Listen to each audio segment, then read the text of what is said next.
to the show. We've had some technical difficulties already, but it wouldn't be a normal Minecraft stream if we didn't have technical difficulties. I mean, I'd appreciate it if we could get through a day without having technical difficulties, but that's just me. It wouldn't be the same. So sorry I missed any kind of stream on Friday. I was sick, and I was hugging the toilet for a while, which is why nothing actually happened I on thought the Twitch. I thought Friday was supposed to be PT. It was, but I had to call and cancel it because I was hugging the toilet. They weren't too happy with me, but yeah. Yeah, and then I asked if I could reschedule it and add it to this week. They're like, oh, we can't do that Why not? because the doctor's thing for me says 2 appointments a week, so they can't do over 2 appointments, I guess. Gay. Right.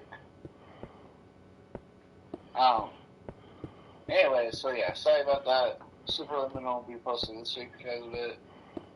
And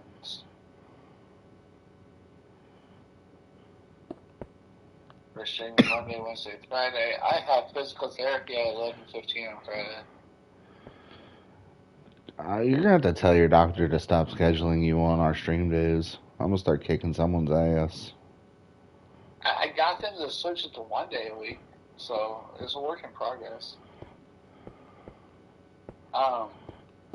Because my next appointment is tomorrow. What am I doing? Keep getting sidetracked, and I keep forgetting what I was going to say.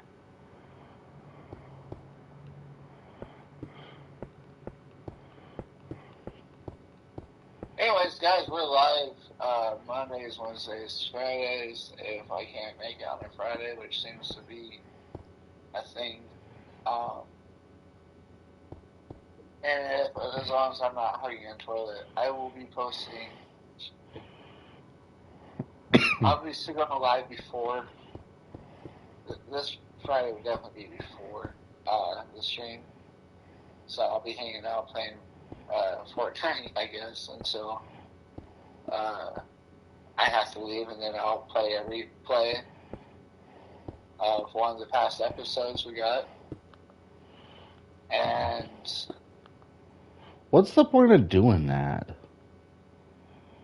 Well, because if you don't post anything on your scheduled day to stream, it counts against you. Oh well. So it's better to have something posted compared to nothing posted. Oh well. That information would have been nice to know months ago. Well, I just figured it out myself. I've been trying to learn how to correctly stream and everything in a beneficial way. You know what I mean?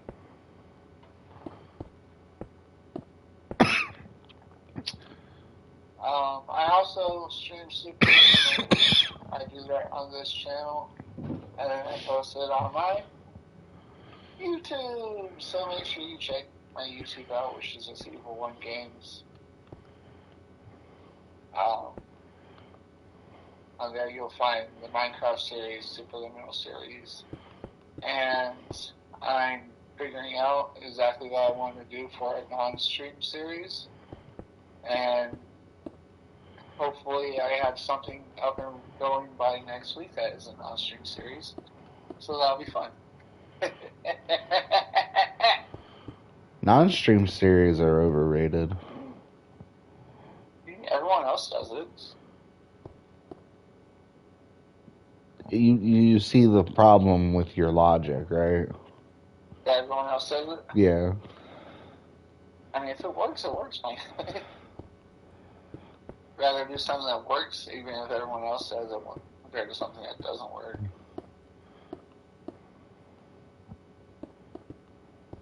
you know.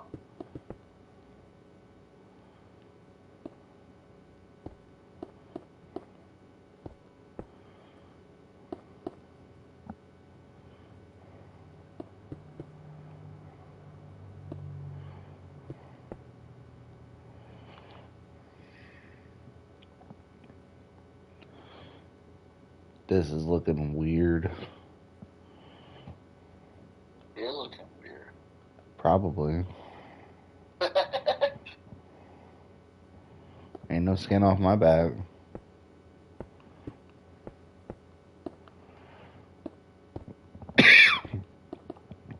I'm really not digging this whole terraforming downward. You don't like that? No, it's really, really weird. It's like messing with my brain.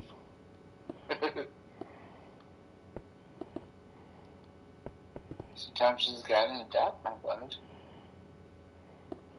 Oh, and I'm super, super mad because, like, the day after I started doing all this thing, and I told you about how if I had like world edit, like I could just use a command to flip it, like build it up like a normal thing, and then just flip it over.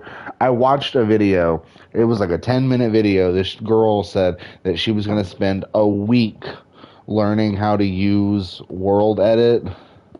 Yeah. And in that week, she built something that was really freaking cool, and she used it all, like, in just using World Edit. And I'm like, man, World Edit is so good, and I wish that we could have it for PlayStation.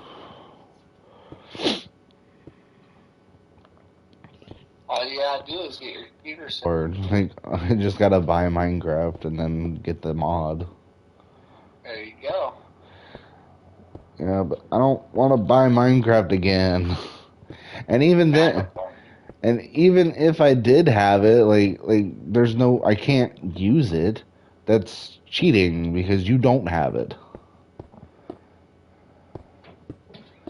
That's true. That's the whole reason I told you about commands, is because I was using them and it was giving me a really big advantage. And I can't just cheat like that. But I sure as shit ain't gonna fucking sit here and do all this huge scale terraforming that I got plans with without using it. Because that's just as much a nightmare. Hey, that might be the thing that levels the playing field a little bit, though. What do you mean levels the playing field? Well, since you're so far ahead and I'm so far back. What are you proposing? Yeah, you do it all by hand without using the program. Yeah, you can kiss my ass.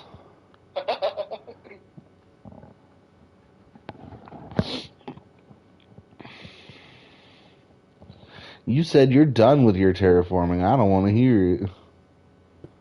Oh, yeah, but then you said, oh, well, you should really take it all the way around. Like, okay. Well, yeah, that's just because that would make it actually look like it all fits. If you sit there and you look like half the freaking area is terraformed and the other half isn't, it just makes it look like a bomb went off in your valley. Yeah, well, guess who's taking the time to go through and terraform everything now? So,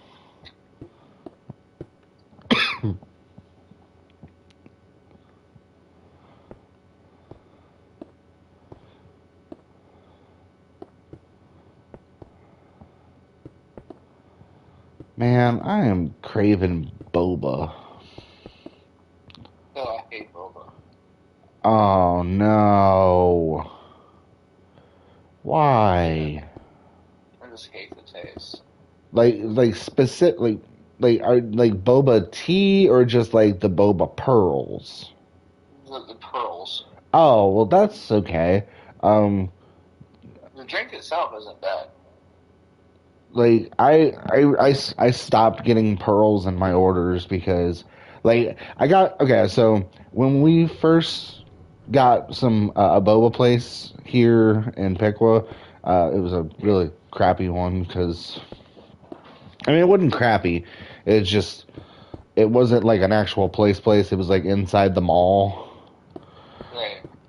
But like they didn't have or they did, but like I was really scared to try like the boba like the milk teas because Yeah. that concept is just extremely weird to me.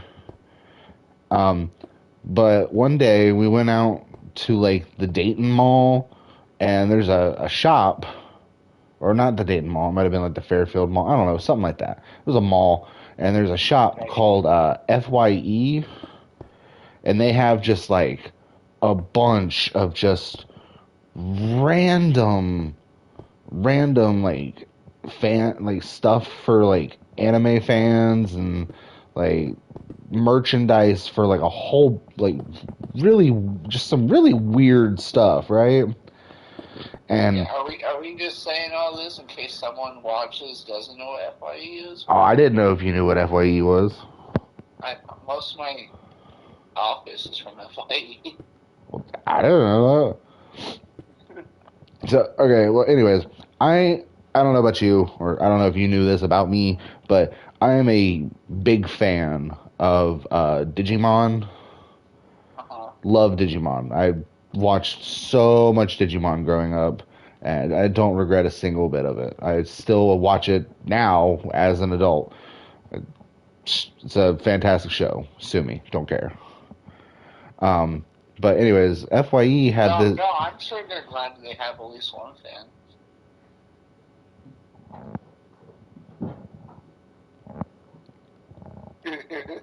Awkward silence.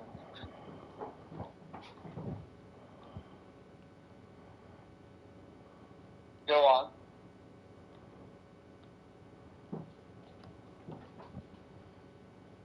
Boy. So have fun building yours in survival. That was rude. It was really rude. You know that? It was rude, but it was also true. It was not. Okay, anyways, continue your story. Uh, they had a couple of cans of boba, but not it wasn't like they didn't have the pearls in it. It was like just the milk tea, but it was Digimon themed. Like it just had pictures of a couple of the like some of the more well known from like the original series. Yeah.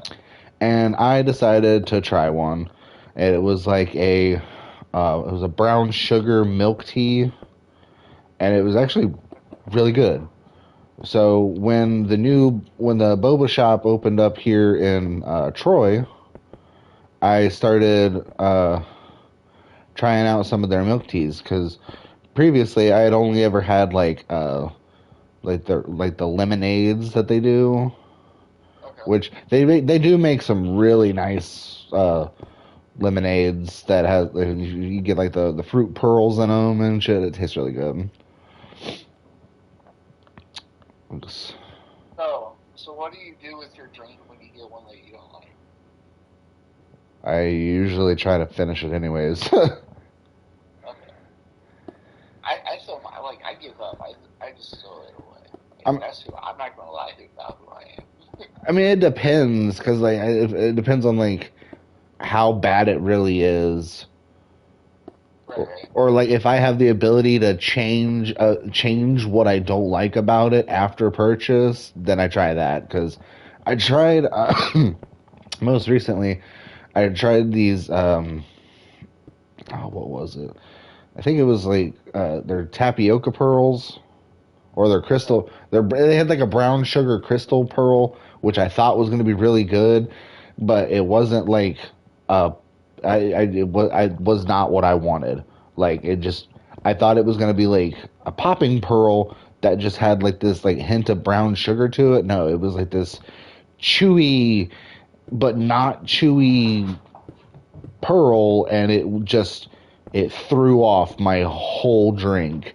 So once I got home, I took like a sieve and I just poured my drink through it and I threw the pearls away. because because the drink itself wasn't bad. It was the pearls I had the issue with. Right. I understand.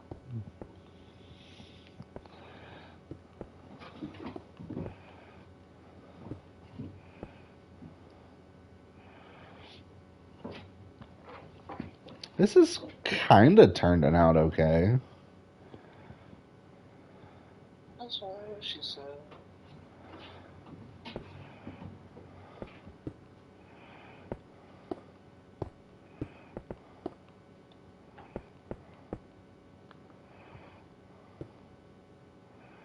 Tell you what, I'll be using some commands here soon. Okay. I'll tell you what. I'll tell you what. Oh, that was a bad one. That was terrible. I don't know. Wasn't your best, but I see what you're going for, so that's all. I always before I can say a lot of things, I gotta find it, and the only way I can really find it is by going, "God damn it, Bobby! I'll tell you what." Who is it? The guy that voices Family Guy. Seth MacFarlane. Yeah, Nick Farm. That's what I wanted to say. I didn't want to say it just in case I was wrong. He does interviews and everything where he just fluently switches between the voices, and I'm just like, Yeah. how in the hell, like? Because I'm pretty sure, like, even while recording, like, when they do to record the videos or, like, the episodes and shit, like, I'm pretty sure he just kind of, like, goes for it. And, like, does it all in one. yeah. One that's crazy. I mean, crazy. He's very crazy talented, but, like, oh, yeah. I could never.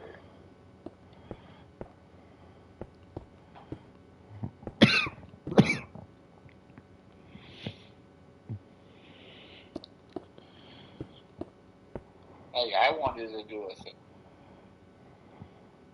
Something like that at one time. And, well, now, like, I wanted voice actors to be in it because, like, I knew that'd be a whole thing in itself, Yeah.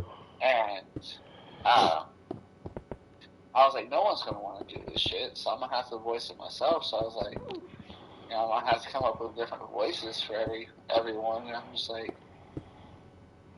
knowing my luck, I'm not gonna be able to keep track of which voice is which character and how to exactly do it.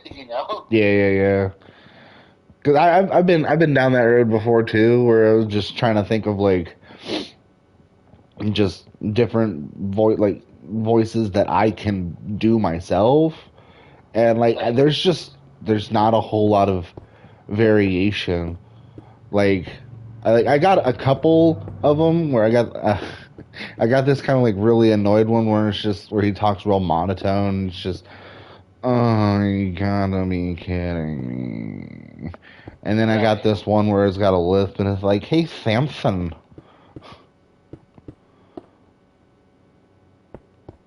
I mean, that's what fucking all the with the show with the Big Mouth. I feel like that's all his voices are, just different characters with like lisps and stuff. Kinda. Like I mean, I'm an avid watcher of Big Mouth. Like I love Big Mouth. Like it's too funny for its own good, but it's not for everybody. I thought it was a good show. I was actually surprised that they ended it. They didn't. Series. They didn't. I thought they did. Nope. I was totally got canceled. No, it's still going. They just put out a new season, actually. Like. Oh, really? Like, I want to say maybe like 2 months ago, give or take. Now, the real question is, do you watch the spin-off series that they have? I watched it, yeah. I didn't enjoy it as much as I did the original series, but Can I ask why? Oh, you're one of those people that's not a fan of The Office, right? no, I love The Office. Mm-hmm. No, for real. Like I've watched the whole entire show. I want to say 6 times. Them's rookie numbers, boy. Yeah, but I got a Rookie. lot of other shows that I've watched a shit ton of times too. So, like, I can't even tell you how many times I've seen House. I can. House, I like, I think I've seen House 4 times, but I I've want to say I've watched House a total of like 20 times. damn And that now I'm just even talking about it right now. I kind of want to go rewatch it. that's about how many times. Actually, no. I think I'm in my low 20s on The Office. But honestly, The Office is just one of those shows where, like, as soon as it's over, because like we don't watch it like we haven't like fully invested in like watching it and like as like a normal daily show type thing for Right. a couple of watches. So realistically, at this point, it's more of like oh, we're getting ready for bed, so we need some like background noise to Yeah, kind of I get fall that. asleep to. And that's pretty much what The Office is for us. So anytime that we finish watching it a run, we just immediately start it over from the beginning. So I think I'm up to like 22, 23 maybe. I did that a couple of times for House, and uh, like doing that, like, because obviously I would fall asleep with some shows running and everything, some episodes running, and going through and watching it the second time like that, like, because I don't have as good as like a memory brain when it comes to like things that I really enjoy. Like, you can pop up quotes from like The Office like it's no tomorrow, Yeah. but I'm really bad at that. So like every time I rewatch the series, it's almost as good as rewatching it like watching it the first time for me. And like there's like things that will stand out the second go through, and that like I don't remember from said times watching it before. I'm like, oh, that's cool. Yeah, no, my brain it's really weird. Like it depends on like how often I actually do watch something. Like with Office, yeah, I could pretty much there's nothing that surprises me with it anymore.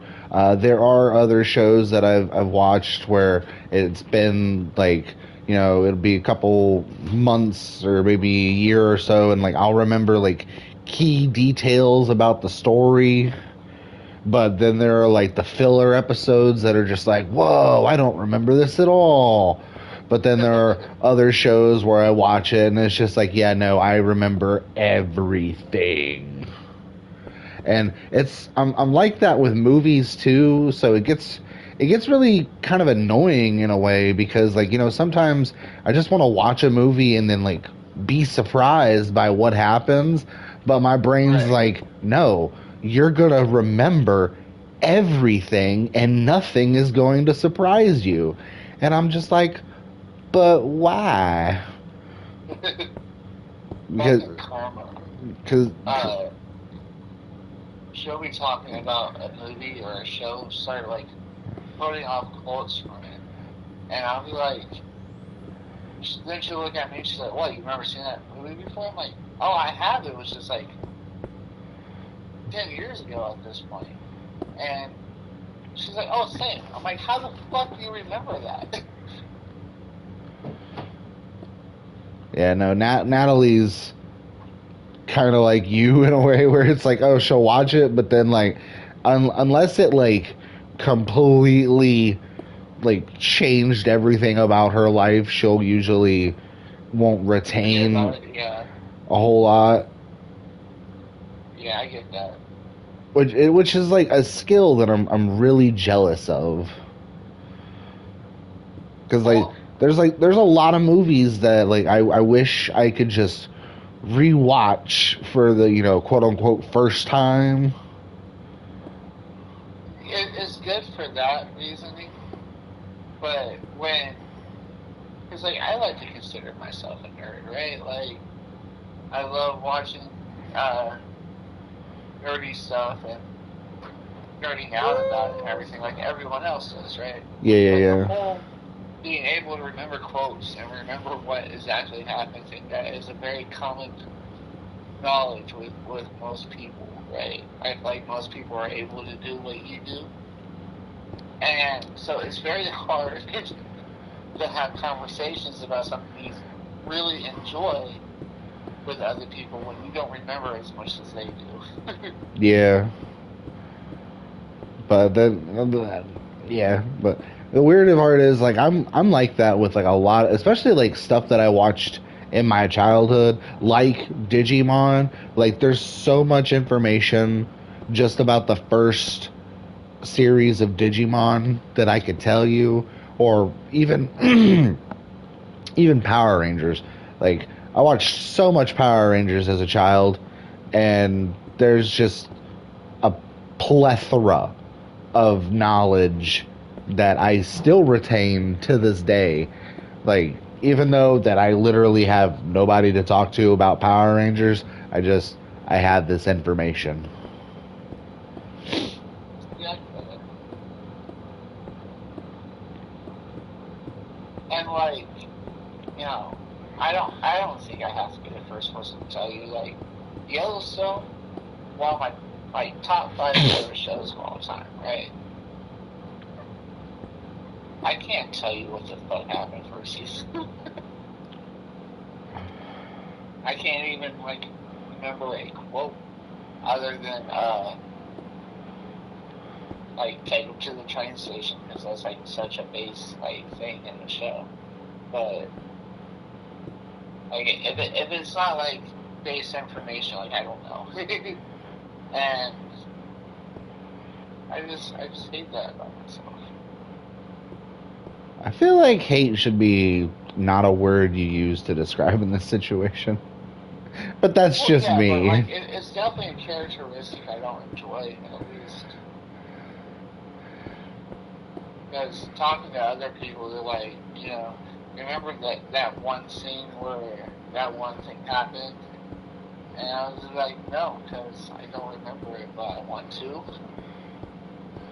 My thing is like I also get into a groove of like if there is something that I don't remember, once they start talking about it, it like jogs my memory, and then I'm like, oh yeah. See, I can't. I wish I could, but I can't even do that. Like, Wow. I guess your thinker is broken. I mean, me and you both know I have issues controlling my thoughts and stuff, but Yeah. And you don't exactly have a filter between brain to mouth. this is highly true. Yeah. The one example that I will always remind myself about is the one day where we're playing just normal Minecraft and you're like, "Do you ever just randomly scroll on Pornhub?" And I'm like, "No." What? See, I don't even remember this conversation. You don't remember this conversation? No, Oh my god. it sounds like something I would say, so I fully believe you. I just No, you don't remember. like I swear to you, like I think this might even been like right like this exists on YouTube somewhere.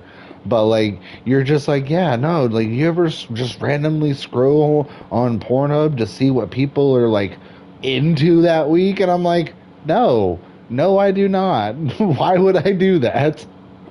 And you're just like, people are into some weird shit this week, and I'm like, Eric, we can't be talking about this. Yeah, it makes total sense. Like I understand that the conversation can get stale sometimes, but like For one, we're playing a children's game, and it's no, that's that's not how we do things. I don't know how it works on Twitch, but like on Facebook and YouTube, I put specifically not made for kids.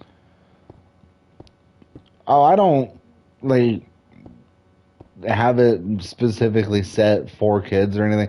I tried that for 2 episodes and I literally got 0 views on anything. So I just turned it back off. But like it's just more of a some kid could find it. I get that. But then I've also watched major creators do it drunk and make dicks and stuff on here, so. That's fair. That's And actually also, while I was building my new desk and everything, I was watching the Try Guys, I think that's who it was. One of the episodes where they go to like random places and try all the food there that they can try. And, you know, he has fans that are kids. Like, they came up in the video and he let them do a segment in the video with him and everything. And he was like blatantly honest with the mom. He's like, I say and do some stuff that your kids should not be watching on my channel.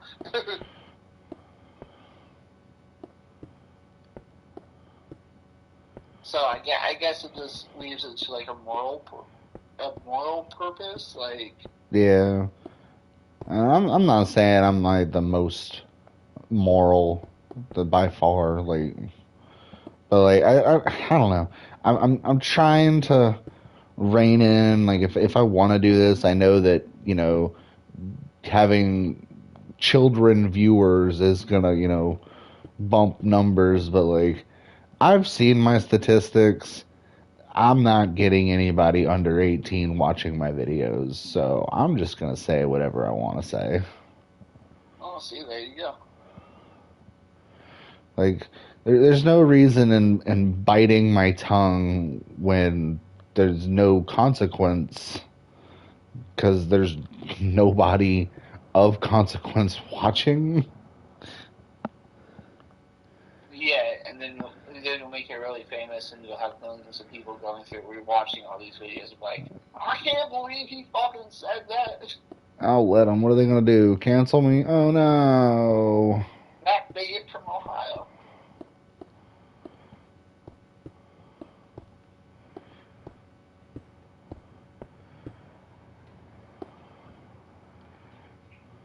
I feel like it's really stupid to try to cancel somebody who does 90% of his job from home, because he's still gonna do it.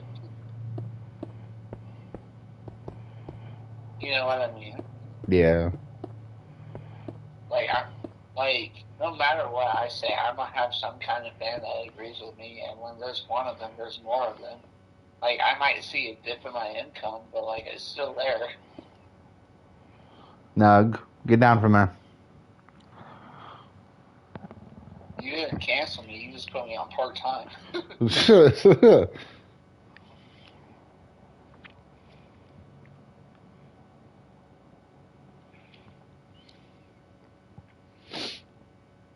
Somebody likes my live stream, but like didn't interact.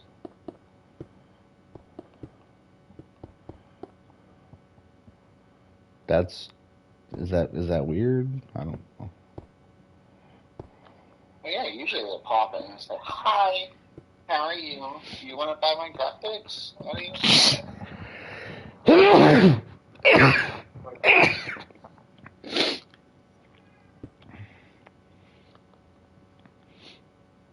Bless you, bless you, bless you. Thank you.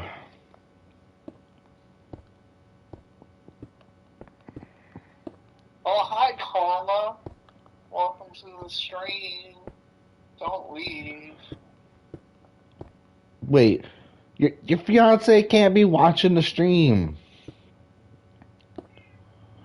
Okay, block out most of the screen besides the part that has my face in it. She's at work. She probably ran to the restroom and hopped on real fast as she saw it was on.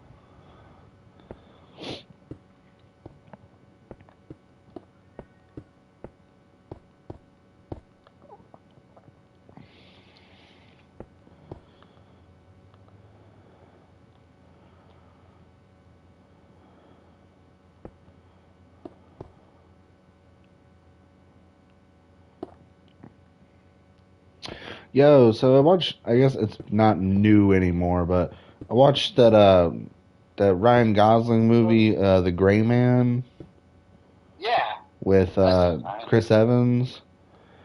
I can't Yeah, take. Chris Evans is like the super bad guy. Yeah, I can't. I can't take Ryan Gosling seriously as an action star.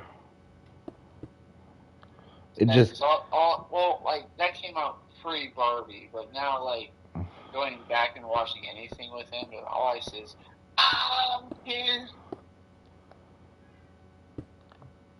What? Have you guys seen Barbie? Oh yeah, yeah, yeah. But no, like it wasn't. It wasn't even the fact that I had seen Barbie. It's just I know I just know a few of like the movies that he's been in over the years, and he tends to be more of like a romantic comedy type of actor. So seeing Yeah, him trying that's to true. step in the role of action star is just kind of it's weird. Not like he doesn't do a good job, but Yeah, he's like he's he's very mid. I thought he did a good job in the Gray Man. I'm not gonna lie. I actually really enjoyed that movie. It's okay. I've seen the whole agent betrayed by the agency thing played out I mean, yeah, way too you're many gonna see times that. and by better people. We're gonna see that at least 30 more times in our lifetime.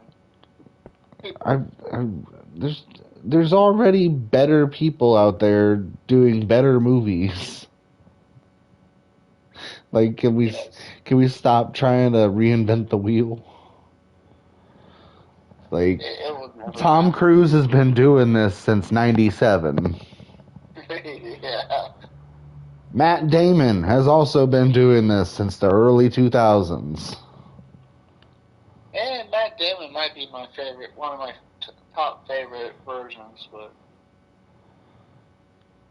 On are it, you a Matt Damon guy? I mean, I'm a pretty decent fan of Matt Damon. Like, I don't, I can't tell you like how many of his movies that I've seen, but like I've watched all the Jason Bourne movies, which is the movie in Thank you. question. um, I recently like it's not exactly his movie as much as it's George Clooney, but it's still got him in it. I watched all of the Ocean's movies. Hello, Ravioli.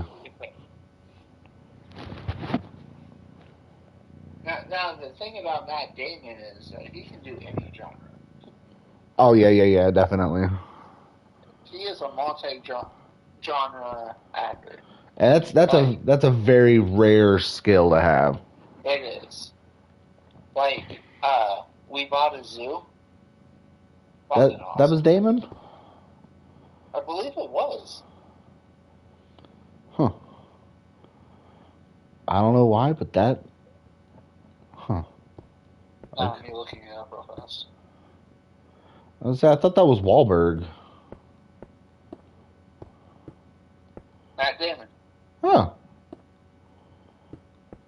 That's weird. What movie am I thinking of then?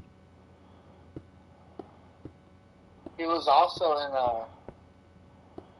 He was also in a western, if I believe correctly. He did that really well.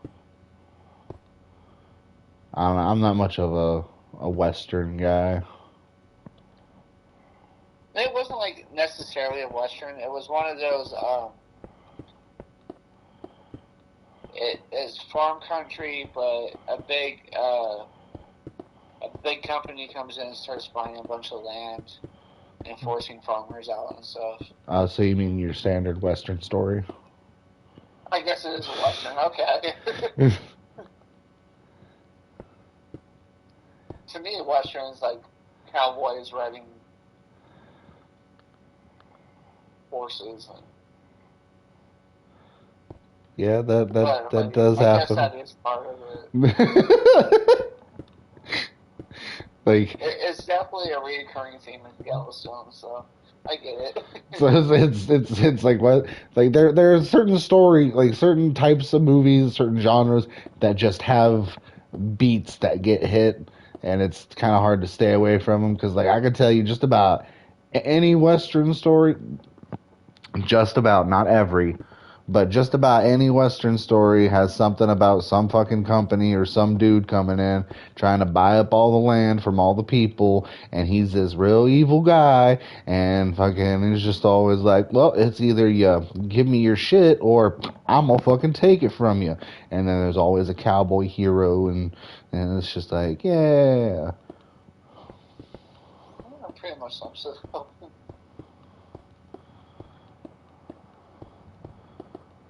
Yeah, because that's literally all what Yellowstone is.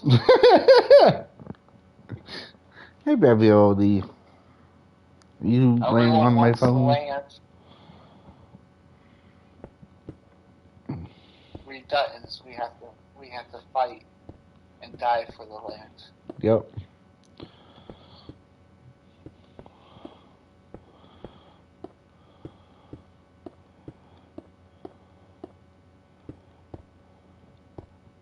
But I mean, like honestly, if I owned that kind of land, I would probably die for it too. But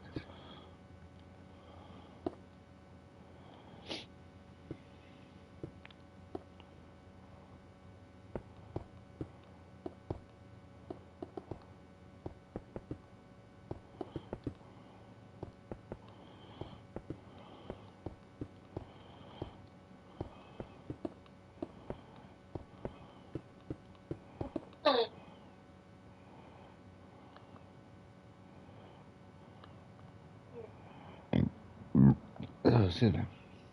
that was hot. Don't don't do this. Or do what? You know what you're doing. Compliment you. It's not. Just don't be weird. Don't be weird. You don't compliment someone on their burps, you weirdo. But jeez.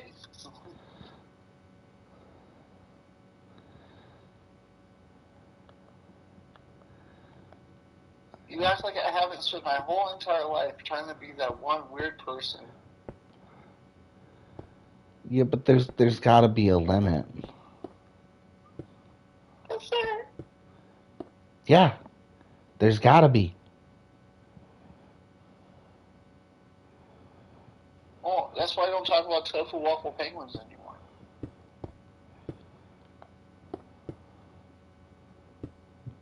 Wait, what?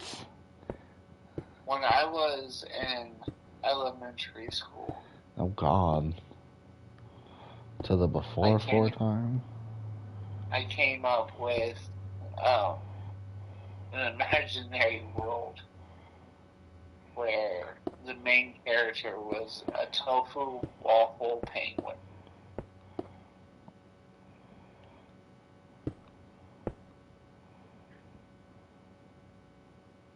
Do you have a chemical imbalance? Is that a nice way of asking if I'm special needs? No, I don't know. I mean, I get where you're coming from and why it sounds like that, but I don't know. Honestly, I'm just asking if your brain chemistry is okay. Probably not. I've never had it checked, but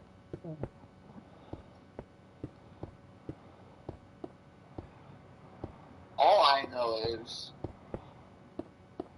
I'm a lot happier with the things that go on in my head compared to most people. So that has to account for something. And I'm sure to somebody it does.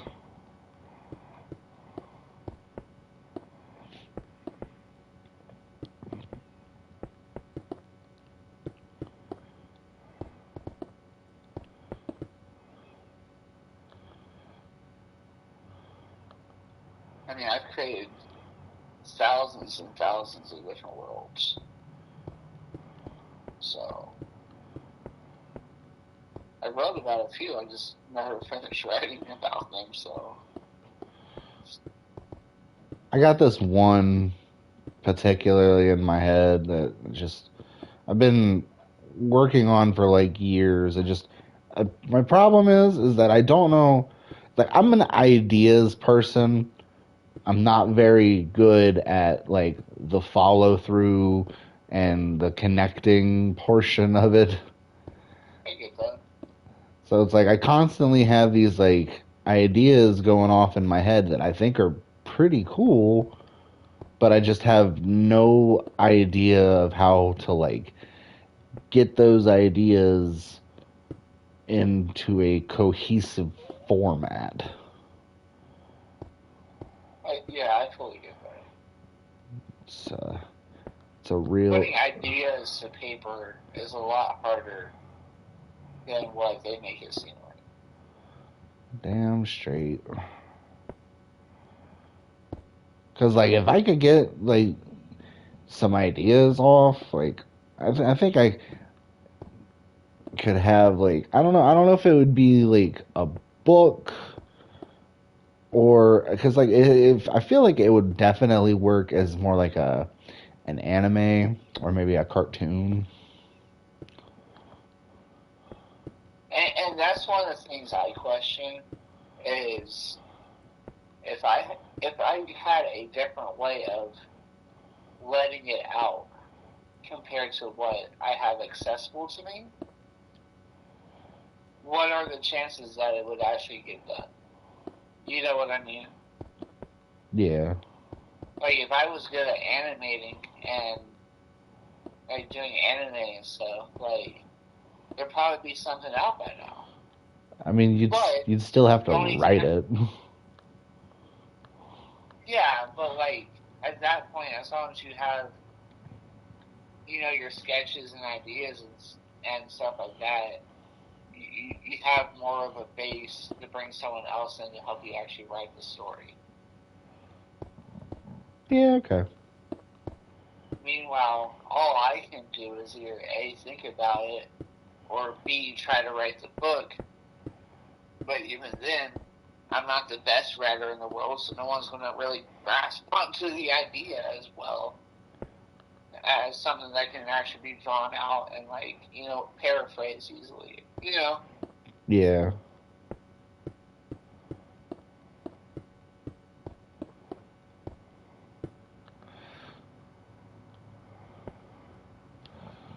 Because I had this one story idea that I've been workshopping. I think I told you about this. The dragon thing? No, cause yeah, cause I keep changing things because like sometimes like the idea of it just I feel like I want the dragons, but at the same time I feel like if I put the dragons in, it's like it's just it's too much. Does that make sense? Yeah. But at the same point, is that just you overthinking it? I don't know because like there's like a lot going on already beyond that because it's like an angelic demonic war, but at the same time like the angels are kind of like these like they're almost like detectives. It's like a detective fantasy but with angels and demons, and then I want to throw dragons in the mix, and it just seems like it's getting overly complex. Yeah, but that might be the thing that makes it more original compared to anything else. You know?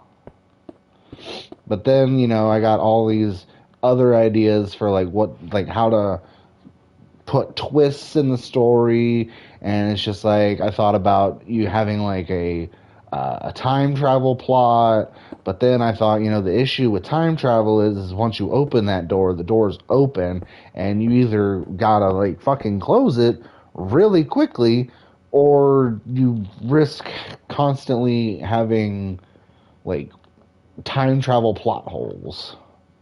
Right. And that's a big no-no.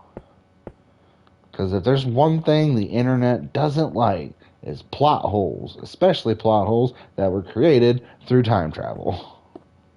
By Marvel. Because time travel is just such a fucking pain in the ass. I love time travel stories, but I hate time travel stories. 'Cause Time travel stories are cool because you can basically do whatever the fuck you want with them. and that's the problem. It's just that there's no like universal time travel. Right. And I feel like with something as wild as time travel, like setting up rules and regulations inside a new thing, it's a fucking nightmare. See, I have a book that it's not about time travel, but it's like multiverse travel, and where the idea behind that is like trying to put like a wall and stuff behind it. I feel like a multiversal travel thing would be a lot easier than a time travel thing because it's like boom, you went to a different universe. Yeah, but there's consequences and stuff for that too, though. Well, I'm not saying that there aren't. I'm just saying that you don't got to worry about like you know what I'm trying to say. Like Yeah, I feel gotcha. like yes, there are consequences to multiversal travel, but I just feel like they aren't as severe as time travel incidences. I guess that really just depends on who's writing the story. You know. Fair, because I kind of remember yours, and you got a very um harsh reality that you're writing. Yeah, I think that's my issue. Like, I'm writing too many stories. Oh, I told you that already. I've told you. But at the same time, like, I look at it as like a saving thing because, like, if I get bored with one story, I can just hop on to the next. I mean, you can do that same exact thing with the same story. If you get bored with one part of the story, just start writing a different part of the same story. Yeah, but then how will I know that that's exactly where I want that story to go? You don't. Like, Every. I have general like stamps of where I want each book to go, but I don't have like all the storylines like plotted out exactly. Like I know, like I basically have where I know I want them to reach, but like I work out how it's going to get there as I write. Does that make sense? Kinda, yeah. So like I'm not just writing in the blind. Like I have a general purpose, but I want to be surprised with how I get there, kind of like how you would as a reader. Like, because when you pick up a book, you read the back, you know what the book is about, and for the most part, there's millions of books, so a lot of them follow the same kind of like same template, obviously. But the whole journey of reading the book is figuring out how they get there.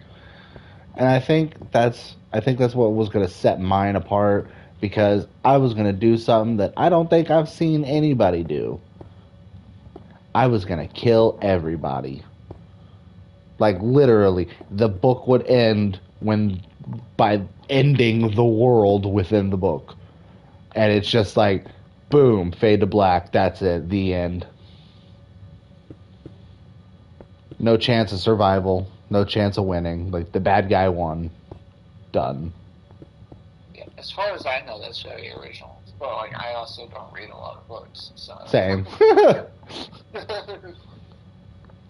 Because even when they try to do stories where it's like, the bad guy won, there's always like that one extra like last 10 pages where everything suddenly gets turned around. I'm just gonna be like, no, final book, the hero turns evil, ends the world, done.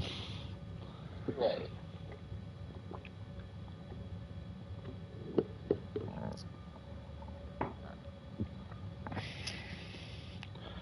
And there's nothing wrong with that either. But then I get my issue is that I don't feel like, let's see, how did I phrase this to myself? I don't feel like a I don't have a I don't have a bleak enough background in my life to kind of be able to write the kind of things that like affect people. Does that make sense? Like you think about in like terms of music, like you hear all these artists like just like pouring their heart and soul into these songs, and like you can tell, they've gone through some like really dark shit in their lives, and they're just trying to live, and like I don't have that. I lived a very, very medium style life. Like not a lot happened, not a lot went down. I'm not a I'm not a tortured artist, and I feel like in order to convey the level that I want, like I don't know if I can. I get that, because like whenever I'm trying to write like a party scene or like a scene where like people are hanging out, like that's just it's not me. Like I don't really have a background of doing that stuff, and I'm like, how would I write this, or like what do like people even say? I don't know how to, like, because you want to write for different like characters and everything, and you want to know how the different backgrounds and everything, but those also have to be connected to a place inside of you. Yeah. And I just can't do it. How do people do this shit for a living? A lot of spare time on their hands. I mean, I guess when you do it once and you make a fucking ton of money, and you can live off that one book for a while. Yeah, exactly.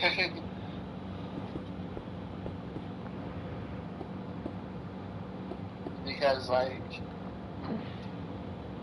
and the ones that can, they have co-authors and stuff, but how easy is it to get a co-author? You know what I mean? Like, especially one that has or shares the same vision that you're trying to lay out on the paper. Yeah. Like if I came up to you and said, "Hey, I'm writing this book. My life is kind of busy and hectic. I want to bring you on. We'll share the profits 50-50. Once it gets done and gets out to the world and everything, I need your help to help you write it. Here's my idea: Angels and Dragons." And they're like, "Dude, what the fuck? No." You know what I mean? Yeah. Like,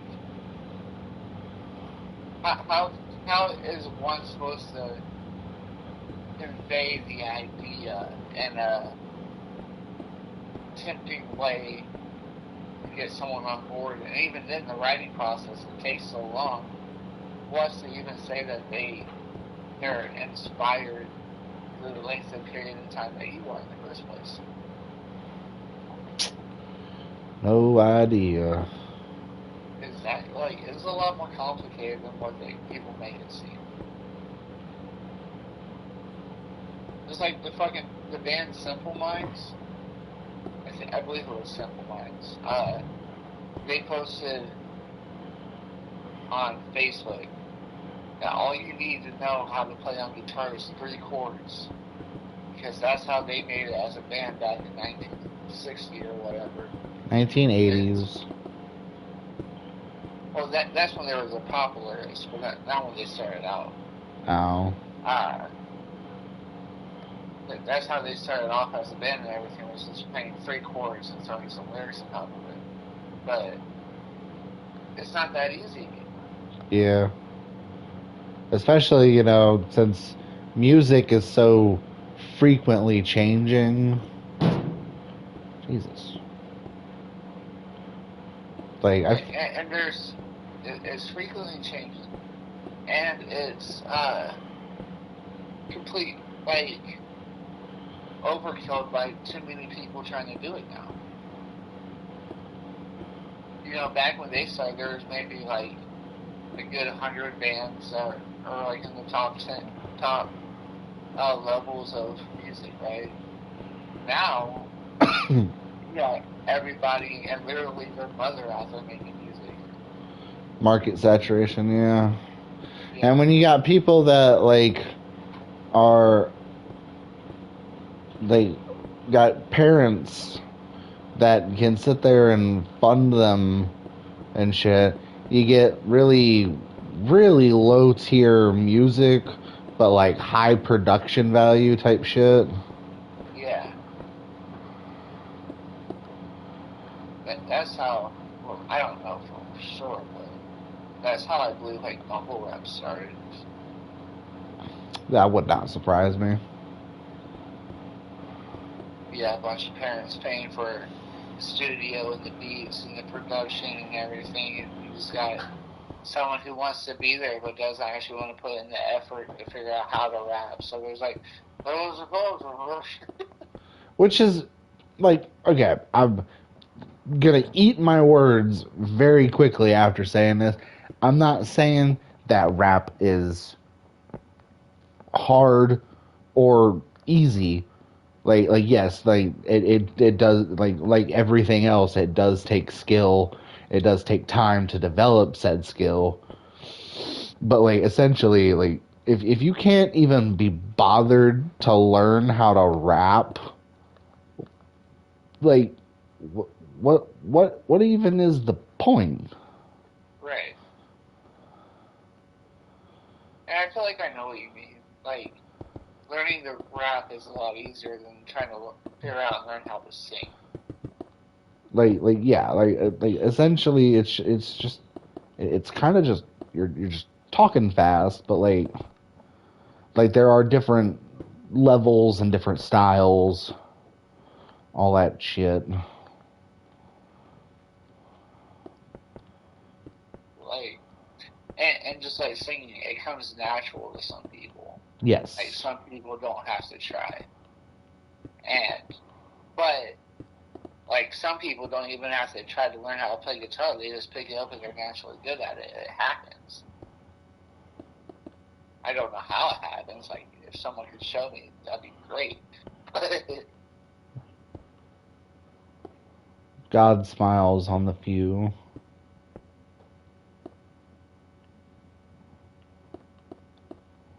Like, there's four-year-olds that can play Eddie Van Halen, and I'm just like, I don't know how. Fucking prodigies.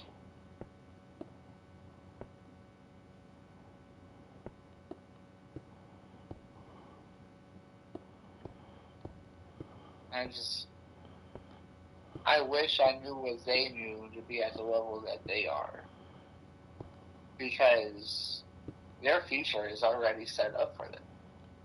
Yeah. Meanwhile, you got guys like me and you.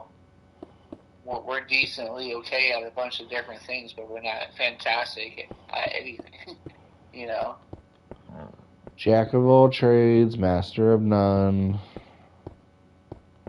There's a second half to that, but I can't remember what it is. It's a cool thing to be able to do.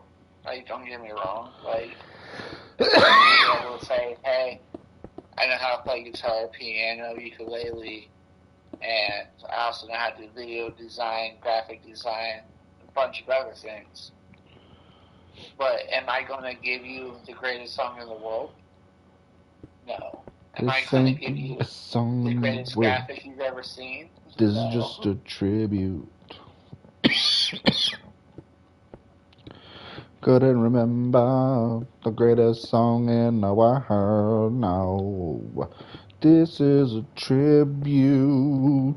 Whoa, to the greatest song in the world. All right, it was the greatest song in the world. All right, give me the greatest song in the world. All right.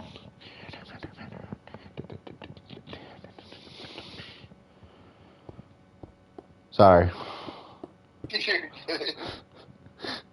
So there are certain words and they just trigger me. I can't help it. I get that. That's something that I've carried from uh I guess if you want to call it childhood. Me and my friends, like anytime growing up, like certain phrases just activate songs. Yeah, I get that.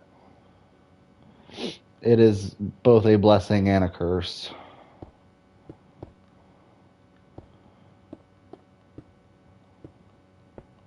It's like, you know, hey, one that's popping into my head that does it right now is like, what's in the box? Is my dick in the box?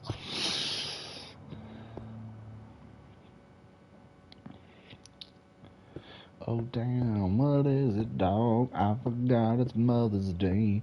Couldn't get a gift for her. Other plans got in the way. She'll be so disappointed. Damn, I forgot it too. This could have been avoided. What the hell are we gonna do? My mom's been so alone ever since my daddy left cold. No one to hold her tight. Life has put her to the test. I know just what you mean. My mom's been so sad and gray. My dad can't satisfy her in a bedroom ever since he passed away. Hold up. Oh, no. You thinking what I'm thinking I'm thinking too. So what time is it, dog? It's time for a switcheroo. We both love our moms, women with grown women needs. I say we break 'em off, show 'em how much they really mean.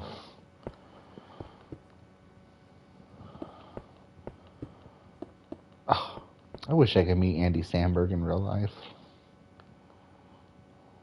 I feel like he's probably a dick in real life. No, not Andy.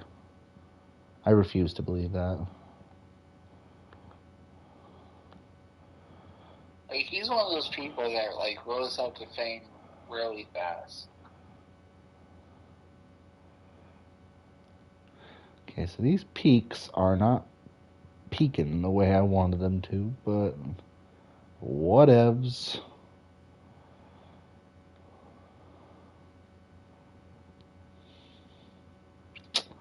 I know how I can kind of fix that. But I'll have to wait till the rest of it's done. But no, I refuse to believe that Andy Samberg's a dick in real life. I just think he's too funny. I wanna say he probably has like Ryan Reynolds energy, It could be. where Because he's I heard Ryan Reynolds is, like, one of the sweetest people you could actually ever meet. exactly. But I've also heard of comedians that I thought I loved and thought they would be the greatest person to ever meet, and they're like the worst people you can meet.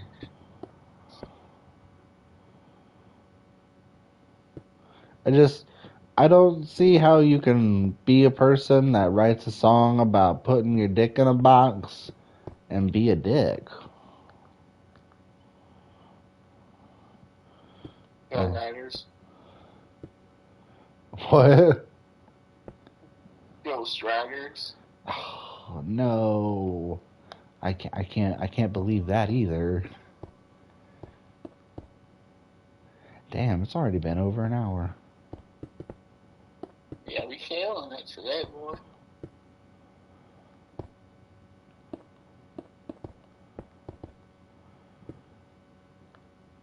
Like, I don't know how I'm feeling about this, underside of this island. I mean, eh,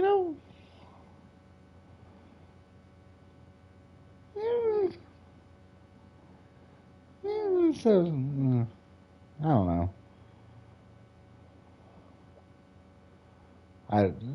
Whatever. I'll live with it. I don't know what else. Boy. I don't know what else to do at this point. Like my island needs a bottom, and like this is what I got. So like this is what we're doing.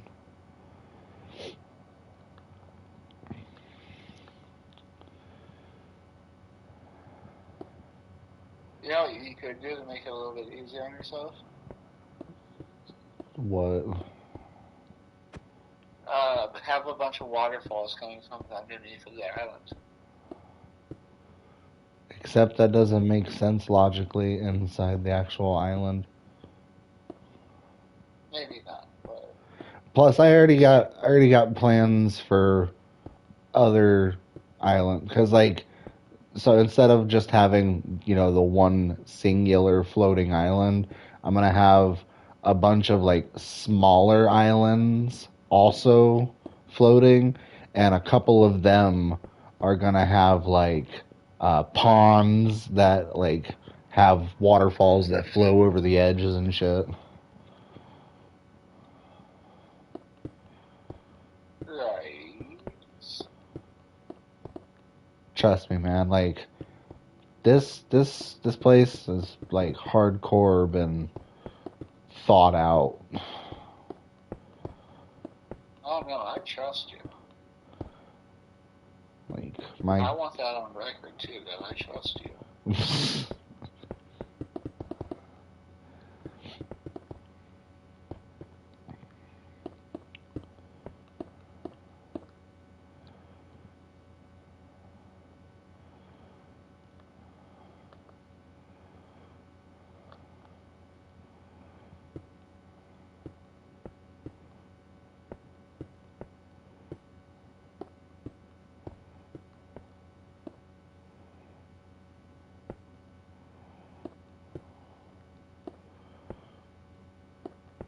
I just don't understand.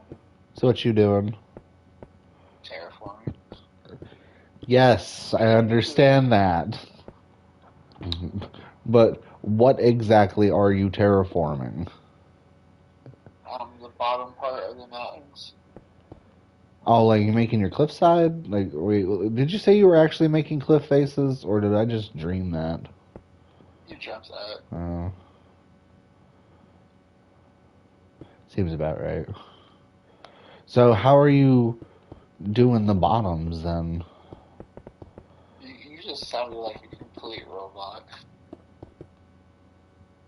As in you didn't understand what I said, or just my tone sounded robot? No, your whole entire voice is very robotic-y. Oh. Like you're still going. Oh, fantastic. Meet more. That's not really a little. No, it's there again. Whatever. Didn't want to talk anyways. It sounds like you're gurgling water while trying to. Yeah, there you go. That's it. So are the bottoms of your hills matching like the shaping of the tops of them? What do you mean by that? Well, all of your you said you're working on the bottom of your hills. Like that's the stuff that goes like under the bridge. Oh, like specifically under the bridge? No, but those layers. Oh, okay, okay. Like now, you got the flat land, and then it goes down underneath that. Yeah. Yeah. So are your are you making the bottoms match like the top, like the part that's all zigzaggy and such? Or is the zigzag what you are working on? The zigzag. Oh. What are you doing with it? I thought that's what you wanted. Reading it all the way around. Oh, okay. Just like he suggested.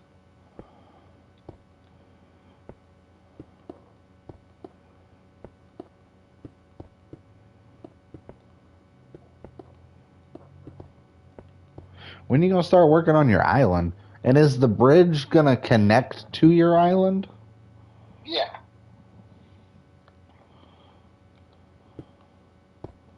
And as soon as I get the terraforming done.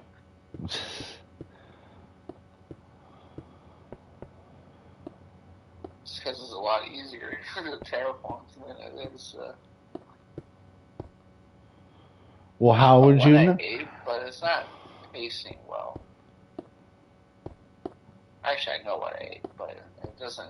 Like the aftertaste isn't good.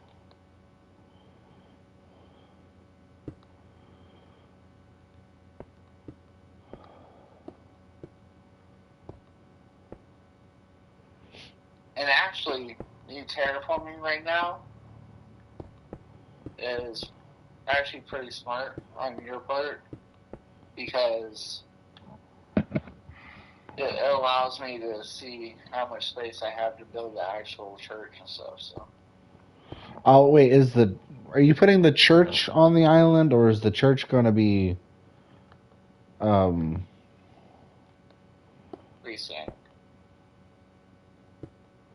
or not? I wasn't gonna say freestanding, but like, is it gonna be on like the flat areas? No, the flat area is going to be the town surrounding the church. Okay, so the church is going on the floaty In the bit. middle. Yeah.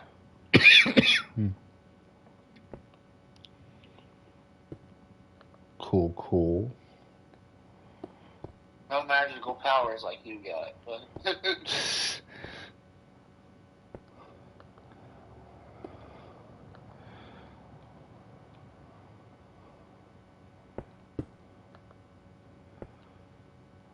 So I've been doing some work in a separate creative world, trying to like design future stuff and such, since I can't do that while you're not online. Right. Um, and I came up with something I think's pretty decent. Cause like, okay, so like, you remember where all the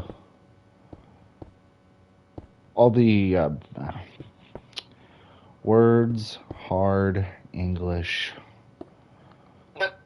all the beacons are like kind of like around the area.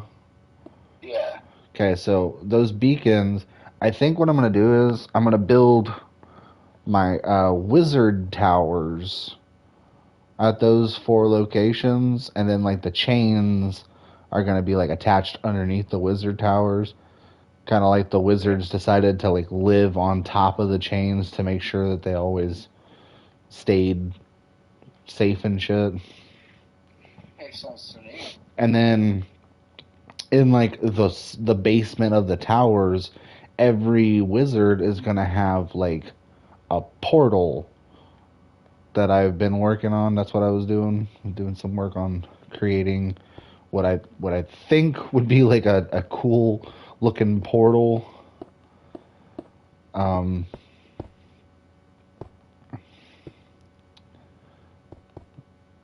uh, portals, yeah, because that and these portals are all like color coded and shit. And fancy looking. I don't know what I'm trying to say.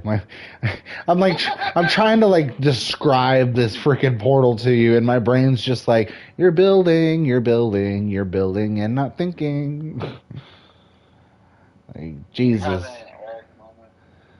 Um. Yeah, all of the portals they're like customized to like the color of the wizard.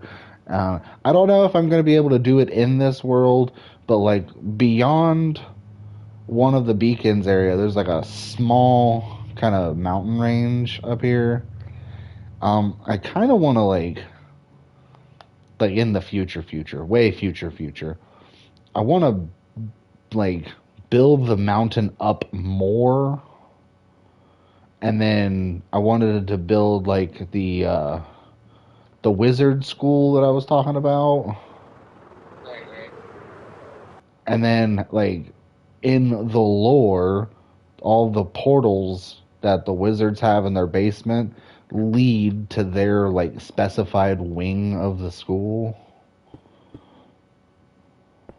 I got you. It's kind of like a Harry Potter Not like a Harry Potter thing. thing. It's better than Harry Potter. You know why? Because I'm not a transphobe.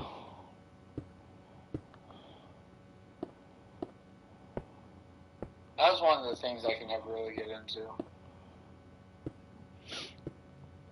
Like, I was into it as a kid, and you know, like I played Hogwarts Legacy for the channel, but like it just, I don't know, it was an okay game.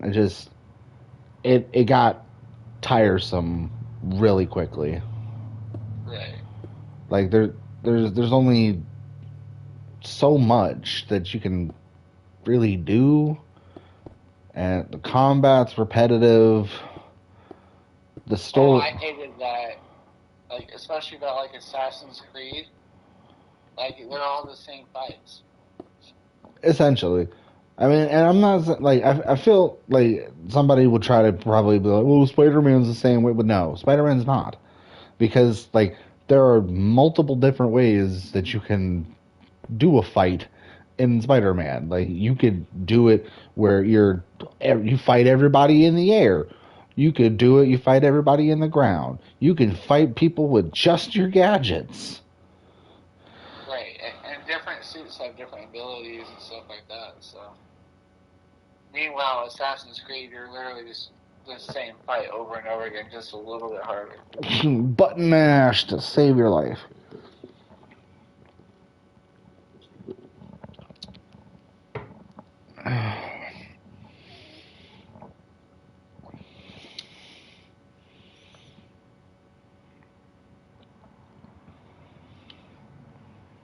And it just gets so repetitive. It's like, what am I even doing here? And then the story itself was also kind of meh. Like I can get over repetitive gameplay if you give me a story that I can actually invest in. Right. But this, I don't know. It just you know how we were just talking about how some stories just hit the same beats over and over again. Yeah. It's essentially that. Like you literally you're playing the prophesied child and all this, that, and the other, and just like the game's beautiful. Like you know we've never seen Hogwarts at this level of detail, but and then to that effect, like most of the game takes place outside of Hogwarts. Like once you start breaking into the open world, like you very rarely go to Hogwarts except to attend classes. But like it's and then they tried to be all like, "Oh, they're announcing a sequel or and everything." And it's like, "Oh, it's going to be bigger." And it's just like, "What do you mean it's going to be bigger?" Like the world itself was already massive.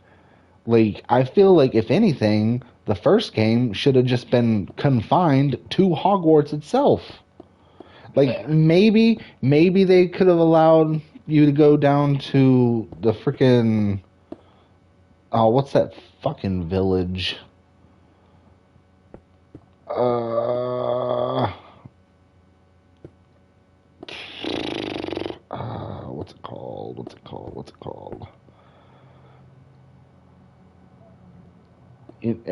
Whatever. the I can't for the life of me. I'm gonna have an aneurysm trying to think about it. But there's the village that you can go down there to because that's got some stuff. But like I feel like the game could have just benefited just taking place specifically in Hogwarts because Hogwarts is huge. There's so much to explore. But they wanted open world and blah blah blah. It's like yeah, and now you have this massive fucking hot mess that's just way too big. Like, because there's a limit. There's gotta be a limit to how big an open world can be. And I feel like Hogwarts Legacy fucking set that shit straight.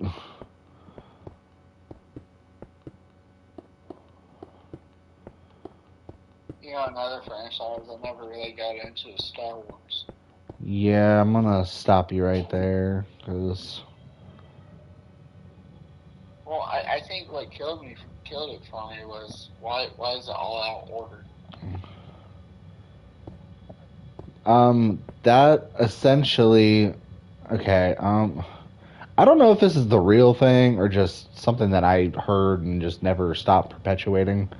But essentially, when George Lucas first did Star Wars, like, he didn't have the money to do it the way he wanted to do it. Like, yeah, so he did what he could, and he created the original trilogy.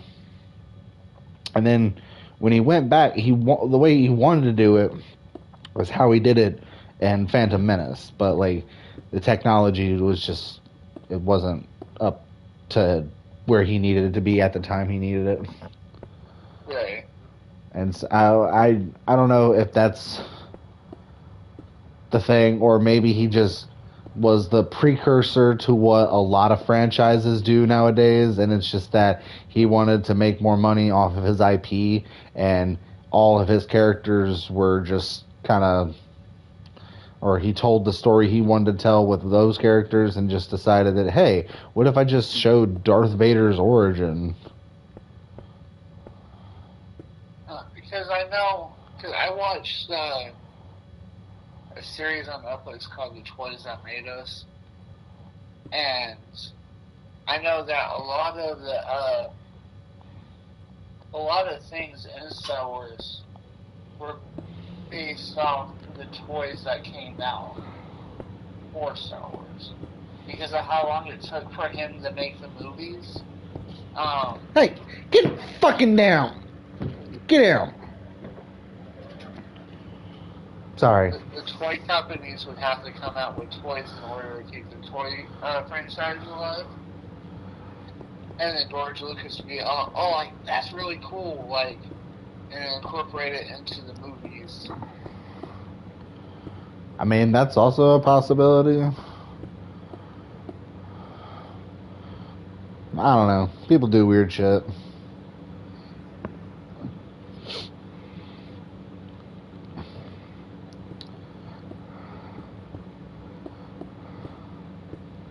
It's not necessarily weird. But I really am getting tired of people like creating a story, like a really decently good story, and then like either killing like one of the best characters off, and then just doing prequel stories based around the character that was killed. It's just like, yo, if you wanted to do more with the character, maybe you shouldn't have killed him so quickly. Right. Because like that was we recently just finished like the whole Insidious storyline, and if you haven't seen Insidious, well, in the first movie they kill the one of the characters off. She's like this psychic and shit, and then they made the sequel but like her ghost is involved, and then they made the third one, and the third one is her origin story, and then the fourth one is a story that also still includes her, but it's how she met the guys that like did all like the filming and such in like the first and second movie and shit. And then in the fifth one, the newest one, they returned like the original cast from like the first movie and brought them back as like a 10 years later type story. And it was okay. Like I remember trying to watch the first one when it like back when it was like first came out, and it was boring. It put me to sleep. But rewatching it as an adult, I'm just like, oh, this is kind of interesting. Well, like, I kind of understand why they kill off characters and then they come out with movies and stuff based around said dead character afterwards. And I think it has to do with, at the time, they don't know if the movie's going to take off, they don't know what kind of budget it's going to have, and that if it turns out they can only put out one thing for this franchise or this movie, then we want it to be the best one thing that we could possibly put out. Yeah. So, and then things like Insidious, they take off in a direction that, / momentum that they weren't prepared for originally, because they were just trying to make the one cool thing that hopefully gets out there. And they're like, well, we actually really like this character, so we're going to expand on who that character was before the movie that killed him in. But the one thing that never made sense for me with that whole logic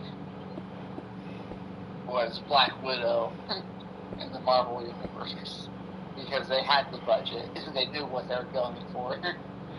Yeah, I just they came out with her movie after she died. And see, and then the worst part is like it was bare. It wasn't even an origin story for her. It was it was a detail that like I don't know about you, but I just it was about a time within the franchise that I didn't really think about.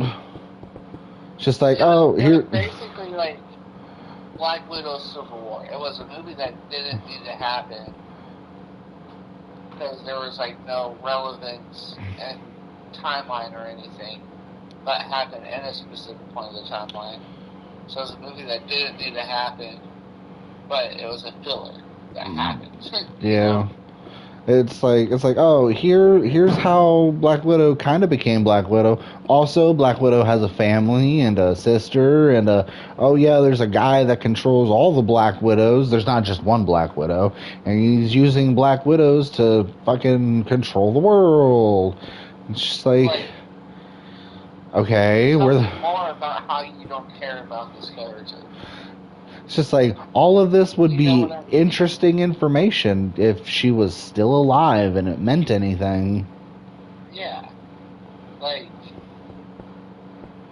you're sitting on top of a great character, and it just feels less important to know all this information when they're no longer around.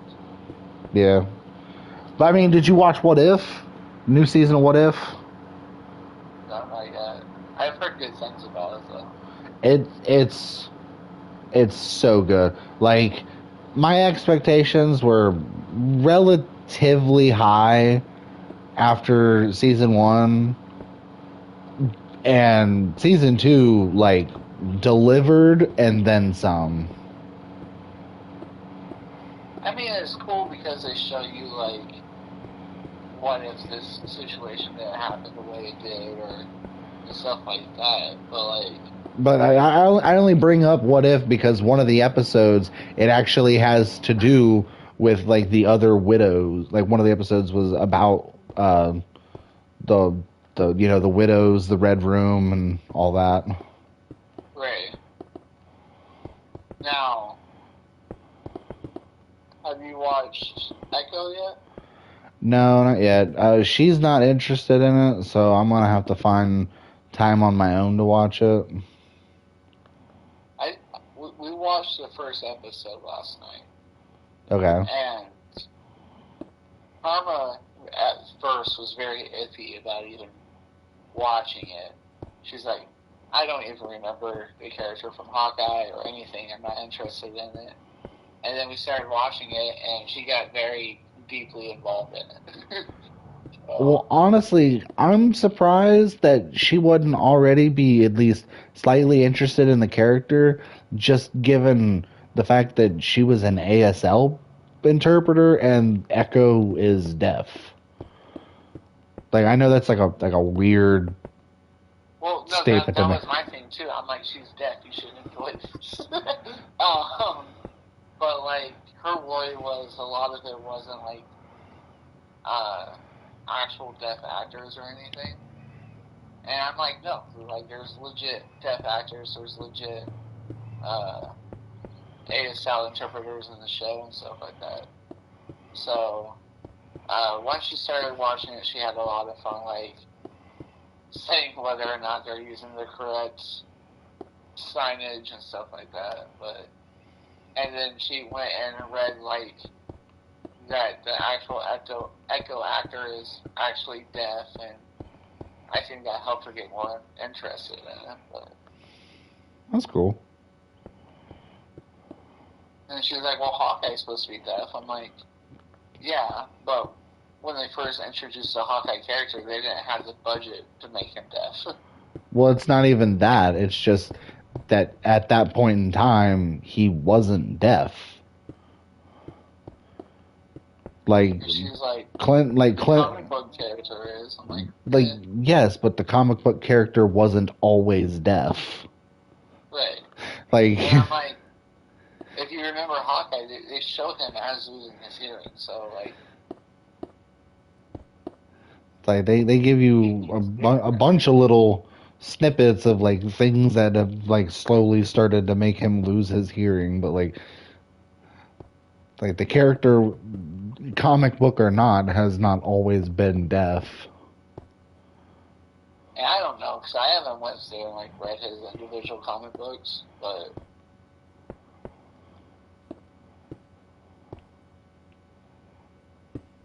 no matter what, we're still doing an awesome job with everything.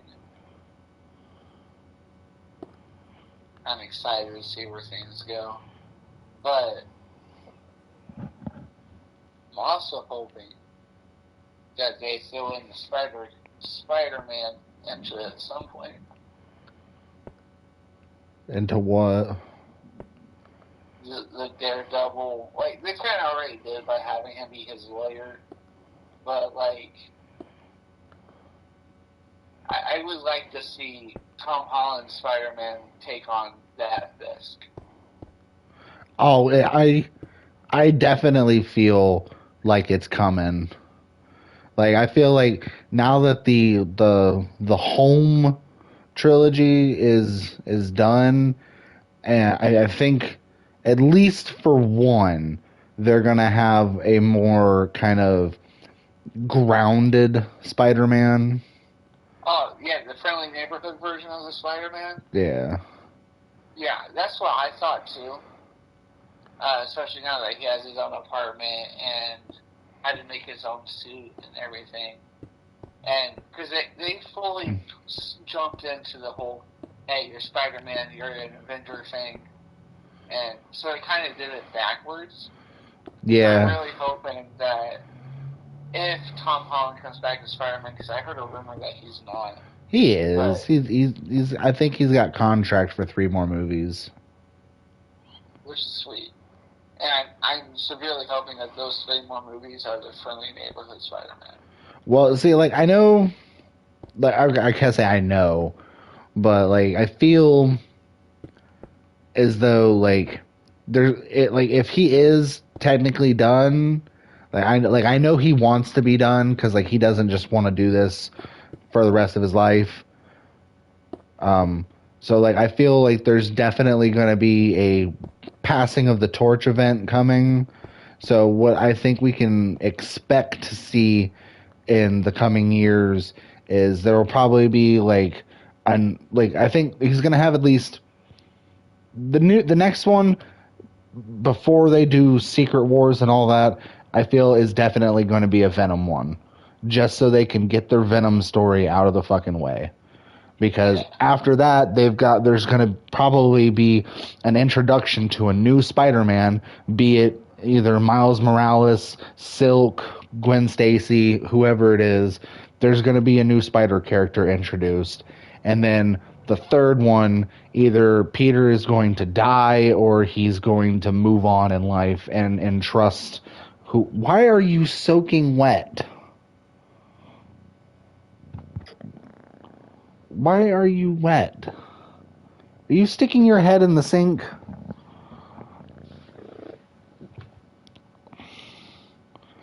But there's definitely going to be a passing of the torch. Peter's either going to die or he's going to just try to do something non-Spider-Man with his life.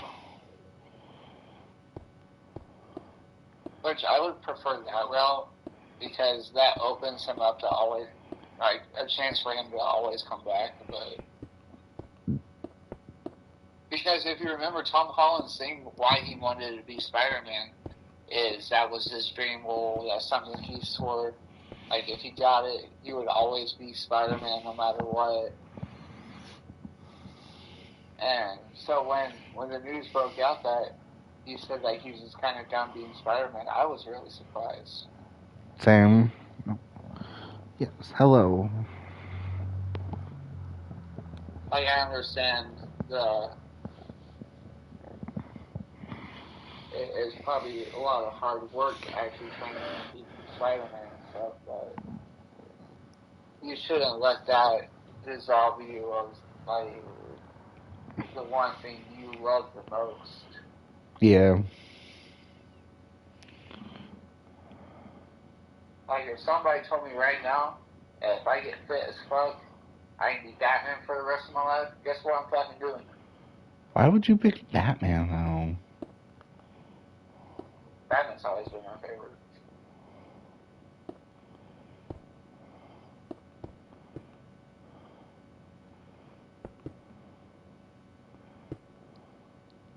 I can't even tell you how many Batman action figures I have. Okay, then. I know it's so basic, but, like, I mean, as a child, we all got our heroes. I was gonna say, as a child, you're only introduced to the basic heroes. Well, as in our childhood, yeah. Yeah. Because, when it came to us growing up, the only ones that were out were... Seriously, where did you get so much water on your head? Was Superman, Flash, Green Lantern, Batman. You have little appearances from Aquaman, Green Arrow. But yeah, we had... And then when it came to Marvel, it was mostly Spider-Man, Daredevil... the X-Men... The X-Men... And even then, the X-Men always felt more like targeted to adults compared to the rest. But, like, if I knew half the characters growing up as I do now, I'm sure Batman wouldn't be my favorite at all. You know what I mean? Yeah, I get you. Because it just feels like there's so much more to choose from. And even if, or even with, like, all the choices we have with superheroes now, like, Spider-Man is still my favorite. He's probably gonna always be my favorite. I don't know why, but, like, I connect with the character. See, I hear so many people say that about Spider-Man. He just feels real. Like, like I understand, like a lot of superheroes. I guess it's kind of like a almost like it literally has to happen that like they gotta face their difficult situations and such. But like I feel with Spider-Man's, it just if he just feels like a guy.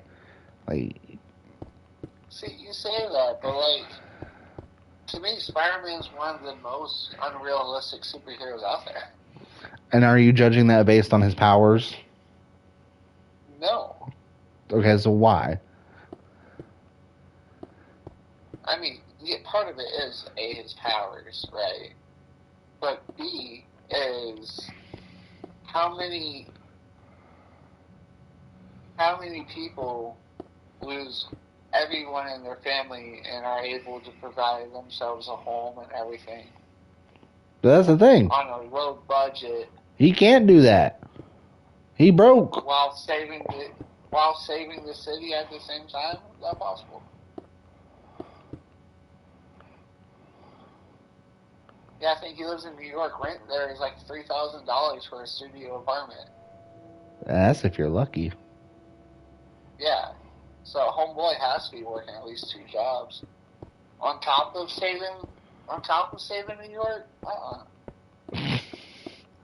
It feels more realistic to me that some billionaire son happened to have both of his parents die, and the mansion got left to him, and he's using his parents' wealth to fund a suit and stuff.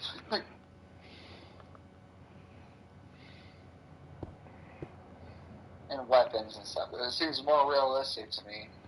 Like that's more plausible than some teenage kid trying to provide a home for him, work the jobs to do so, plus save the city during the day and the nighttime. I see where you're coming from, but I don't know. I don't exactly know how to put it into words. I don't think any. No, like I get the fun spirit and everything that Spider-Man has makes him feel more relatable, because then it's like, oh hey, he feels like a guy that I can meet on the street and have a conversation with. Like, I get it from that standpoint, but when you look into actually how complex his day-to-day life has to be, Most definitely. Like it's difficult to see him being Spider-Man as when he first got his powers. He's still in high school. There's time during the day. He has a place to go back to at the end of everything. But like as an adult in the world as we know it, it's just not really plausible for him to be able to afford any type of life with the budget he has and the things that he tries to do for the city. right? Like I get. If you also take into consideration for suit repair, and I don't know how much it costs to make his spider webs, but you gotta take those into consideration too, and just not really plausible.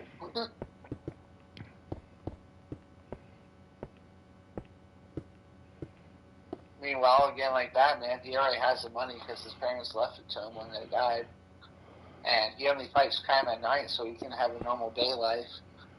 But then again, his day life is literally just to hide the fact of what he does at night. Yeah, but that's most of anybody's, I guess, superhero world. I don't know. Unless you're like Iron Man and you don't care if everyone knows who you are, but no, like there's a large chunk of heroes that like in their day life, like they're still doing things. Like think of Daredevil for example. Like dude's a lawyer by day. Like he's helping people day and night. yeah, but who's to say he can't just lawyer for part-time for 4 hours in the daytime and then sleep and then go fight crime at night?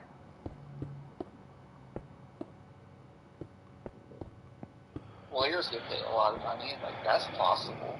You know what I mean? Yeah. Now, I know him as a lawyer doesn't get paid a lot because they take donations instead of actual money. Like, I believe on that one episode he got paid by potatoes. Oh, yeah. Like, hypothetically, like, if he's still into, like, a real world scenario, Daredevil's still more plausible than Spider-Man. Because he has a job that can pay him a lot of money. And even then, really, as a lawyer, all he has to know is the base facts of the job, and he can split out the rest to other people on this team. So,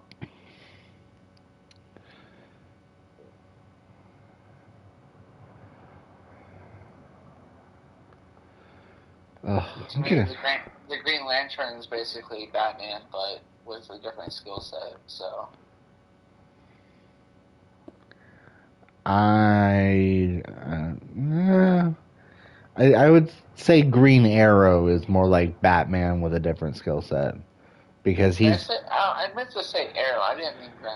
I was gonna say Green Arrow. He's literally richer than Batman.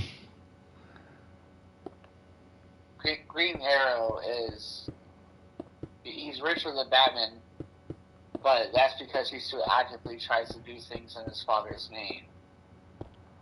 Compared to Batman, who says, like, here's the company, you guys run it, but I get the profits. Well, no, it's not even just that. It's the fact that literally Oliver Queen is okay. So Bruce Wayne is defined as just a billionaire, whereas Oliver Queen is a multi-billionaire. Right. Like, yes, Bruce Wayne does have a lot of money, but like I think the most like he maxes near is like 5 to 10, whereas like Oliver Queen has like 20 to 50. Part of that makes me also think because Batman blows a lot more money on gadgets than what Green Arrow does.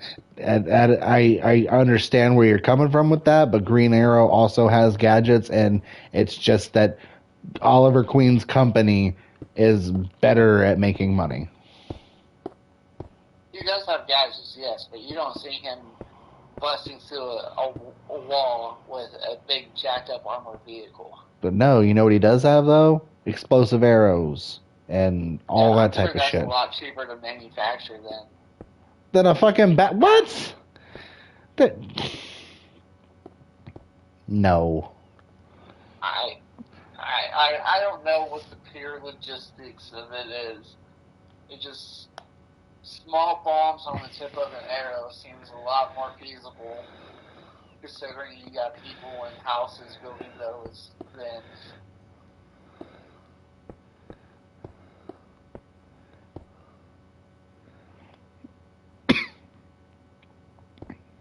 That's just me.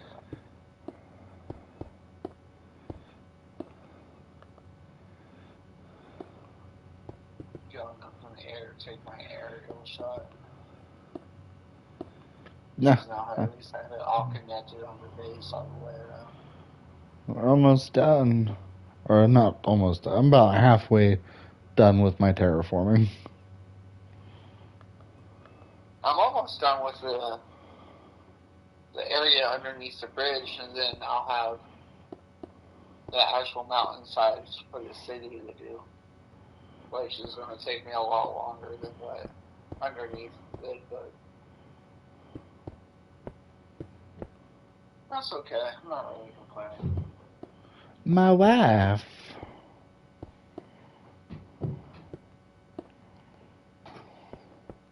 Do you know how it works today? It's Martin Luther King Day.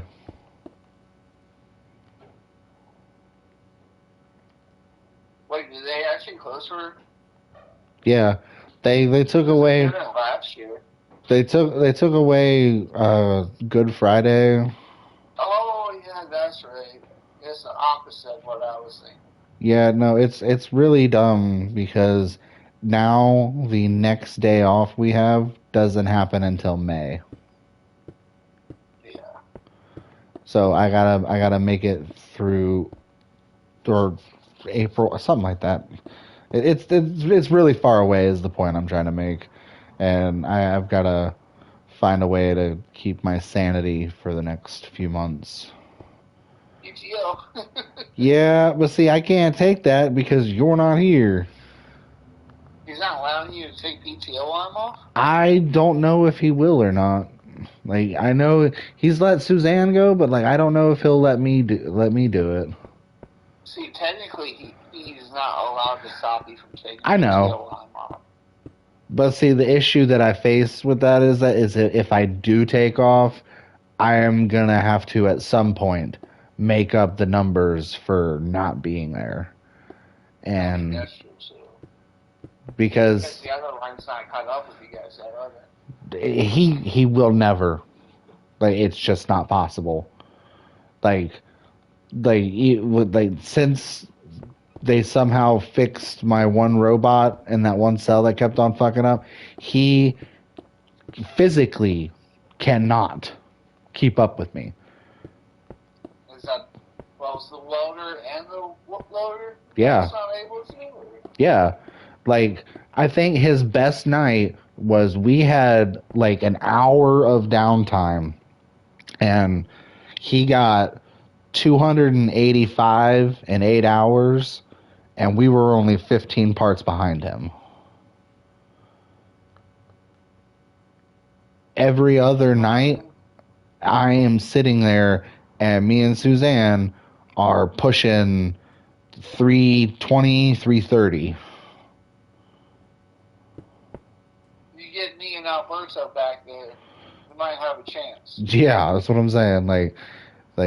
Yeah, I can take the day off, but I'm gonna have to fucking waste another day of my life just to make up for it. Let's say me and Alberto could do 320, 330 in 8 hours.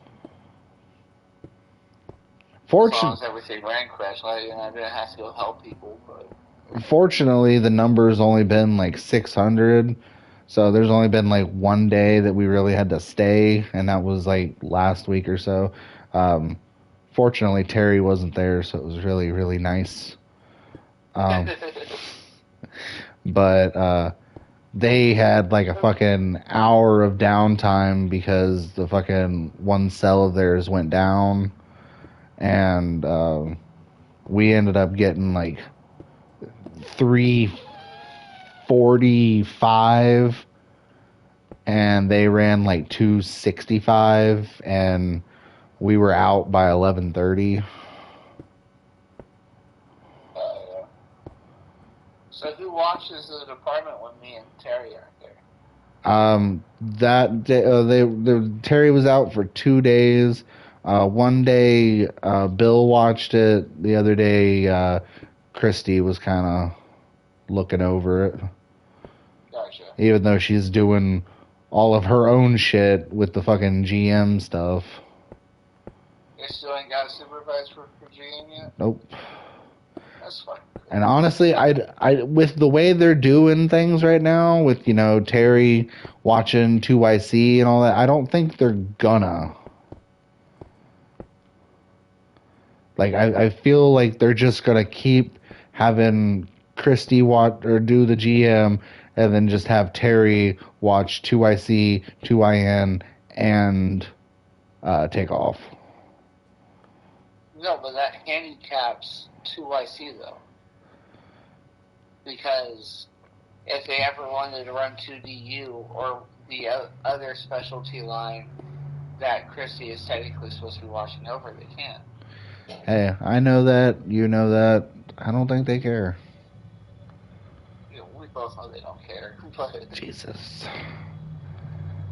anyways, guys, thanks for watching and hanging out. Woof. We'll see ya Wednesday. Alright, hey. I got 1, 2, This section right here is going to piss me off. 3, 4, 5, 6. 6 more sections to build out. Ain't bad at all. Well, seeing as how I started with 13. That's another original I would love to see. What? Like a series of the origin stories of all the 13 ghosts. Yeah. Because they just feel like a bunch of random ghosts, but like it'd be cool to see what their actual stories were. Alright. Well, I'll see you guys on Wednesday, unless Eric cancels on us again. I'll be here Wednesday. Oh, okay then. Bye, everybody.